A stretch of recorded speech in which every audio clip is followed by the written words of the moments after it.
I guess should we start with kind of a bit of the history first? Because, a lot of people would be unfamiliar with the idea of inflation being up in, close to double digits. But, there was a period when that was almost the norm for a while. Yeah. Can you remember what that was like and what that did to the economy, but also to households?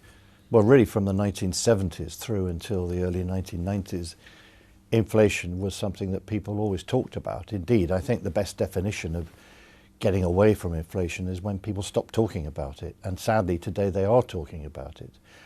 And basically, inflation turns a healthy economy into a sick one because it becomes a process of constant catch-up. Your wage goes up, then it's my turn later on to bargain a wage.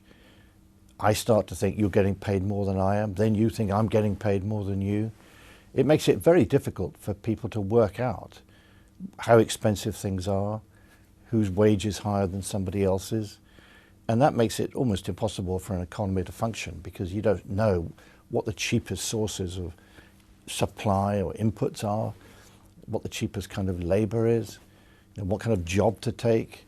And certainly when inflation reached over 25% in the 1970s, this was something that really started to wreck the way the whole economy worked. And your experience at the bank, I know you were governor somewhat later than that, but you can presumably recall the institutional battle with inflation and the aftermath of that. This was not an easy thing to get back into the box. It was very difficult. In the 1980s, first of all, people tried to target the behavior of money, and that proved difficult in the early part. Then trying to use an exchange rate as a method of bringing inflation down. In the end, we had to have a very deep recession in the early 1990s to suppress inflation. And after that, when we left the exchange rate mechanism in September 1992, we introduced an inflation target. The Bank of England gained a degree of independent voice. Later, it was made fully independent in 1997. And inflation came down and stayed around 2%, and we've been there ever since until last year. So there was a very successful period in which inflation was brought down and people stopped talking about inflation. But right now, people, like you say, are talking about it again. Do you feel there are legitimate echoes of that kind of 1970s experience right now? I think there are, and I think it's a function of ideas. I think there was a serious mistake in the 1970s in which people thought that, well, if we accept a bit more inflation, we can have higher employment and output in the economy. That turned out to be false. And then, of course, that mistaken idea was compounded by some bad luck in the form of the oil price increases in the 1970s. And there's a real parallel to that now, in which I think there are mistaken ideas floating around in the central banking world, compounded now by bad luck after the Russian invasion of Ukraine. When you say mistaken ideas? So I think the mistaken ideas are twofold, really, at present. The first is that people, I think, decided that when the pandemic hit, because output in the economy contracted, the right thing to do was to print a lot more money to stimulate spending, to try and bring demand back up. But that's not what the pandemic was about. The pandemic was about shutting down parts of the economy quite deliberately in order to prevent the spread of the disease. And that meant that if you simply print lots of money at a time when you're producing less, you've got a classic case of too much money chasing too few goods. And the result of that is inflation. And we started to see that last year in 2021. That was the first, I think, mistaken idea. And it's interesting that it was common to all central banks. They basically felt we must demonstrate that we're here, we must do something. But governments were doing a great deal through, in our case, the furlough scheme, which was very sensible. Other governments had their own schemes. This was a very sensible thing to do, but it didn't need central banks to print lots of extra money on top of all that. That's generated a rise in inflation, followed by the mistake, of course, that now I think have understandably worried about the impact of the Russian invasion of Ukraine on energy and food prices, which is not the responsibility of central banks. So that's pushed inflation up further, but it would have been above target in any event. It will come down next year and the year after. The question is, will it come down to 2% where it's supposed to be? And the argument of central banks essentially is, well, we're saying it will come down to 2%, so everyone will believe us, and so it will come down to 2%. Well, that's a very odd way of thinking about it. I call that the King-Canute theory of inflation. You sit there and you command the forces of the economy to bring inflation down to 2%, irrespective of whether you're prepared to raise interest rates enough to achieve that.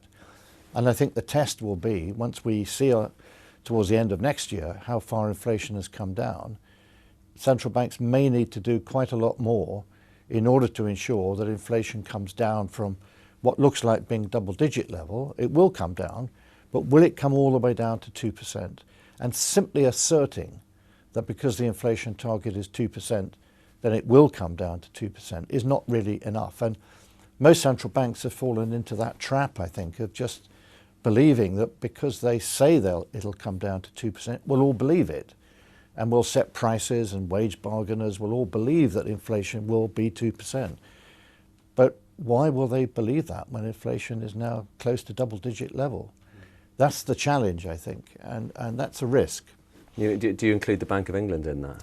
I think all major central banks have fallen prey to the same misconception, that just by stating an inflation target, you build into your models and your forecasts the assumption that inflation in the long run will always come down to 2%. I think that's a real stretch.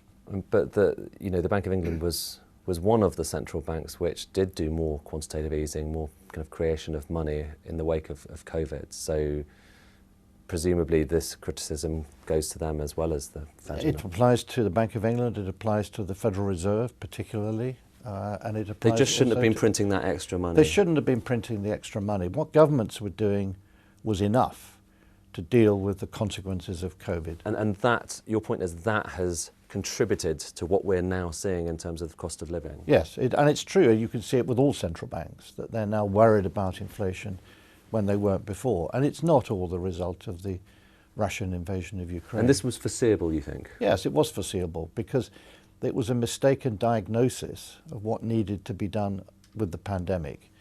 In March 2020, people argued, well, there's some disruption in financial markets, we better intervene and print money to prevent a collapse of certain financial markets. But that went away within a matter of weeks.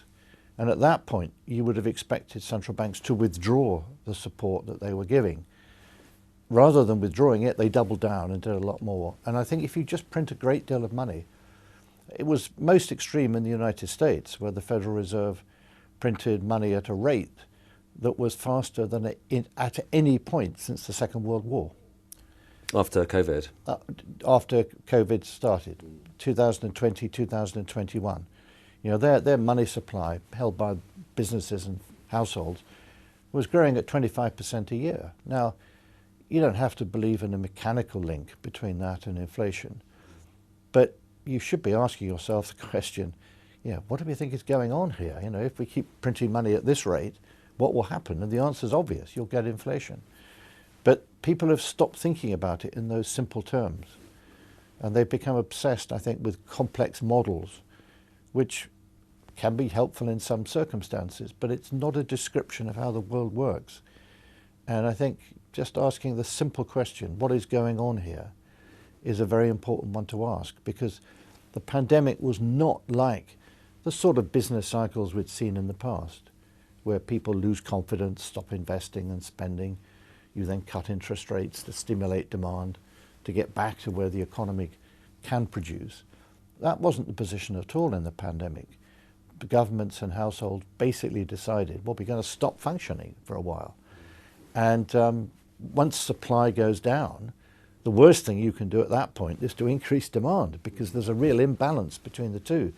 And if you stimulate money demand at the same time as output is contracting, the result is going to be inflation.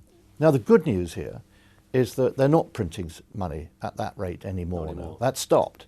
So we can expect inflation to come back down.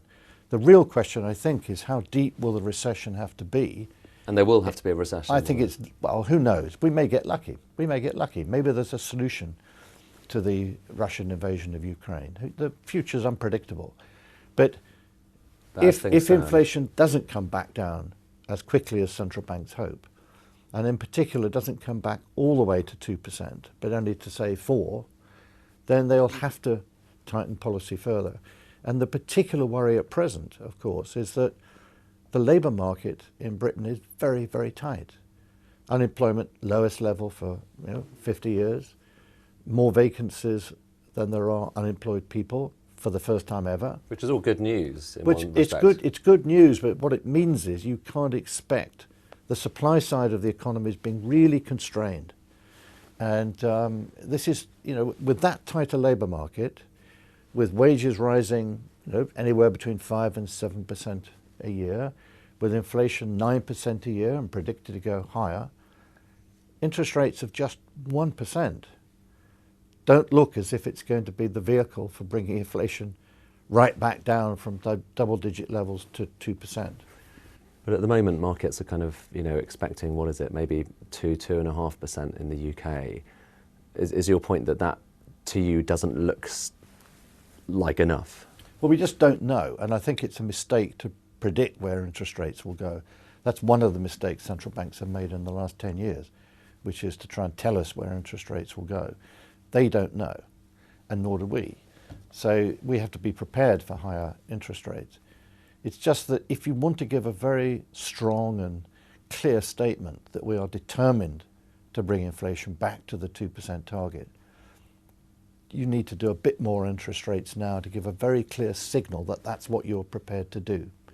I don't think you need to say where rates will go, because I don't think you can know.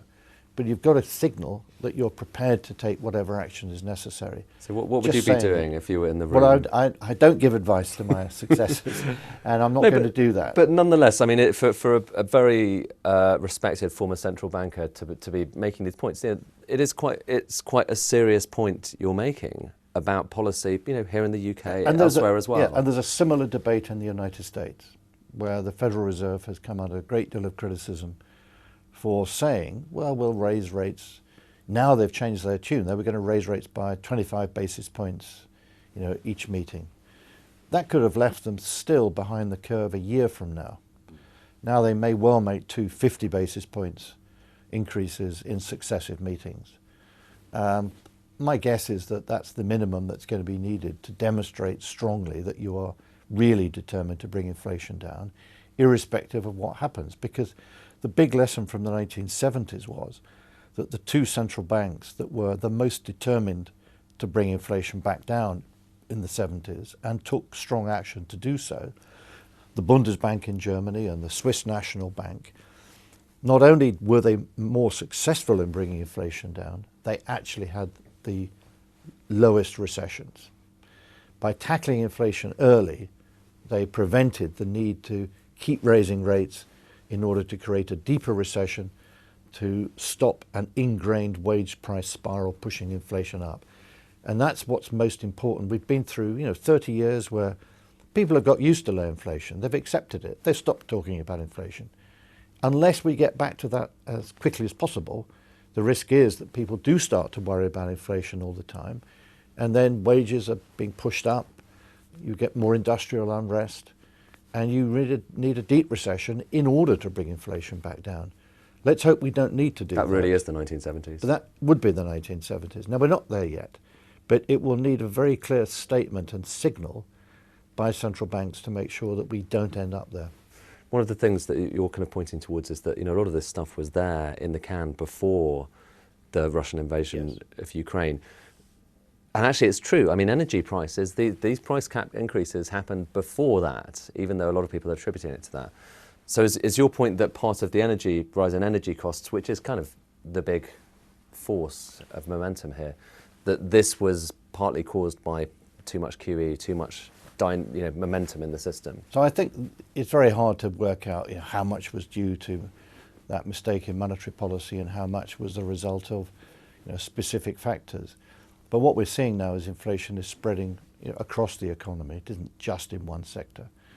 And that's got to be the issue that the bank worries about, stopping it spreading to wage increases and to the service industries and so on. We can see in the United States, which is probably a bit ahead of us in this respect, that their problem now is that inflation has spread well into the service sector, which is the biggest part of the economy. You know, at the beginning, people were talking about, you know, second-hand car prices, etc. It's all one-off effects. Whenever inflation rises, you can always say, oh, it's this price increase or that price increase. No one sits around and all prices go up at the same time. You can always point to particular price increases. The issue really is what's the fundamental force driving higher inflation. And I think we've been through a period in which interest rates have been unnaturally low. The idea that 1% interest rates, even 2% interest rates, should be the norm, I think is a very odd idea to hold. Do you have a kind of vague idea of what the norm is in, you know, I'm not asking for a prediction, but I'm asking for your sense as to whether that has shifted from, you know, 5% or so when, you know, back when you were governor to something else now? I think it's very hard to judge, and I think we'd like to get back to but a not position. 2%. 2% is too No, low. I actually think it's too low, and I think it's weak economic growth that has led people to believe that the normal level of interest rates would be a lot lower. And I think that once we can get to a point where we restructure a lot of the debts of businesses that have been able to keep going because they could service their debts at almost negligible interest rates, then we can shift resources from those companies to more productive companies, more productive sectors in the economy. Productivity growth will pick up, and the natural consequence of that is that interest rates, the normal level of interest rates, will itself go back to the sort of level we saw before. Okay, so yeah, it's not kind of, you know, 2% is the norm forever. I mean, no. Okay. I mean, one of the interesting things is that whether it's interest rates or whether it's the level of unemployment, people have an idea of what the normal level is because that's what we've experienced, and then it turns out actually we go through a period when it looks very different, and everyone says, oh, now it's got a new normal level. But it's always changing. It's always changing. It's very hard to see how a market economy can function with close to zero interest rates, where you're supposed to use the interest rate to decide which investment project to invest in, where the interest rate needs to be positive to give an incentive to save, to finance that investment, to generate economic growth. Interest rates need to be positive, and positive having adjusted for inflation. Well, at present, they're obviously pretty much negative adjusted for inflation. When you've talked about a kind of error of policy, but has there also been an error, I mean, I assume the answer is yes, but has there also been an error of forecasting? Because, you know, the bank was forecasting basically flat inflation about a year and a bit ago. And so what's gone wrong there? Well, a mistake is to believe that you can make accurate forecasts. I mean, economists on the 1st of January each year tend to make forecasts. They're always wrong. But there are good reasons why. Stuff happens. 1st of January 2020, all the economic forecasts published then, you could have torn up a few weeks later with the pandemic. 2021, at the beginning of the year, people were trying to forecast how quickly the economy would come back. We had a second wave. Forecasts again didn't make much sense. 1st of January 2022, no one forecast the Russian invasion of Ukraine. They didn't build it into their economic forecasts. So these forecasts are always going to be wrong. The more important thing to do is not to pretend that we know that inflation is going to be 3.2% in a particular year, but we try to identify the risks. What are the risks on the upside and the downside? What actions can we take to mitigate those risks? That's what policy is really all about. And if you think about the risks today, the risks are firmly, I think, on the side of inflation becoming more ingrained into the system because we keep talking about it, we expect it to happen, and we adjust our wage demands and our price setting decisions accordingly. And it's very important to try and get back to a world in which we thankfully stop talking about inflation once more. Is it significant or relevant that this has begun with energy? I mean, does energy play a particular role? A lot of economists kind of almost try not to think about it, just treat it as an input. But is there a significance to the fact that there's, you know, we've got very high energy costs, and does that make it kind of somewhat different, somewhat faster to previous recessions? Well, I think there are two ways in which it is different. The first one is that it clearly impacts different people in different ways. and it hurts particularly people on low incomes, because you cannot change your heating system. You can't just say, oh, gas has gone up in price, maybe I'll switch to it, heat pump or something. You can't do that at all quickly. So you're stuck with it. There's no real action. And these terrible stories of people just switching off the heating illustrate the only course of action they can take. So it affects the welfare of people on low incomes significantly.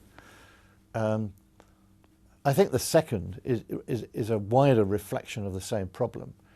But the real issue here is that we don't produce all the energy ourselves. So we have to import quite a lot. And that means that when energy prices go up, it's a bit like the rest of the world imposing a tax on us as a country. So as a country, we're worse off, and there's nothing we can do about that. That makes it much, much harder to provide help and support for those who are hardest hit, because it's going to double down on the hit on people on average incomes or on better off incomes. And there just aren't enough very rich people to tap, to make the transfer to keep the rest of us from suffering too much. Everyone basically takes a hit when energy prices go up, and we can talk about how to make it, to help people on low incomes. But the idea that there is any way which as a country we can avoid this problem isn't true when it comes to energy. It sounds like a particularly toxic cocktail, really. Well, which is why I said before that when you get an intellectual mistake in policy and you allow inflation to start to rise, if you're then hit by bad luck, which is what happened in the 1970s and has happened now, it becomes something of a very unpleasant outcome. And it takes tough action, and it's not a pleasant period through which we're going to have to go. It's a failure of economics, is it? Or a failure of conventional... Yeah, I think it is. I mean, I would not blame individuals in central banks. I think it's a failure of the economics profession to believe that... Well, not the first one, it must be said, in recent decades. Well, certainly in the 70s we had a similar problem. Now we've got the issue in which people believe that they can produce fancy computer models, and you ask them, what determines inflation in your model? And they say the inflation target. And then you say, but surely you can't just announce what inflation will be. It reflects what's going on in the economy. And the models don't take that into account, amazingly. So I do think that this was a mistake of the economics profession, which has spread, understandably, into central banks, which employ the graduates produced by universities, and that they adopt the conventional wisdom of the time. And I think it's misled us on this occasion, followed, as I said, by some bad luck. Is it, do you think this is a greater challenge than any that you faced when you were governor? Well, in some ways, I think it probably is, though I think the similarity... But you went through, you had the financial crisis. We had the financial crisis, but I think, in a way, that the worse the situation became, the easier it was to know what the answer was. I mean, I think in the financial crisis, it didn't take very long to work out that the banks were undercapitalized, that the banks themselves had borrowed too much, and they were very fragile. And the only way to restore confidence in the banking system was to recapitalize the banks. It took time to persuade everyone to do it, but eventually we got there. Now I think, again, we know what the problem is. Monetary policy has been too loose. It needs to be tightened. And the problem for central banks is that, for very understandable reasons, they don't want to say, maybe we got it wrong in the last year or so. The obvious piece of advice you give to a central bank today is, I wouldn't start from here. But they are, and that's the problem. And I mean, there's been lots of scrutiny, shall we say, of the Bank of England in the last few weeks. I mean, there's going to be more, isn't there? Well, there's bound to be more when inflation rises so far above target. But I think the important thing for them is to give very strong, clear signals that they will take action to bring inflation down, and they're going to have to be patient. Just as we were in the financial crisis, the first 6 to 12 months of that were very difficult for the bank. We felt we were doing the right thing, and I think in time we were proved right. I think provided central banks take appropriate action now, they will see a fall in inflation next year. And no predictions, but I think this will, you know, it's very likely. Appropriate action meaning raising interest rates quite considerably. Well, I don't want to speculate on, you know, how far they should do it, but I think doing something which illustrates that it's not just talking about it, it's actions as well. But they are raising rates.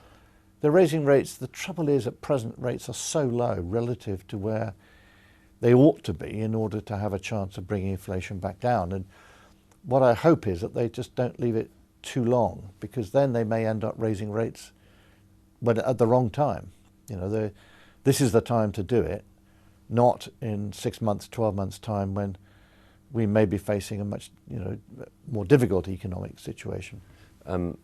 Put all of this together, and I mean, how concerned are you about Bank of England independence? This is a story that you are, you know, you're a big part of it. You're one of the you know, part of the origin story of it in a way. Well, I don't think there is a threat to legal independence of the Bank of England. I think any government that tried to undo independence would immediately see a very adverse reaction in markets. The rate at which governments could borrow would go up.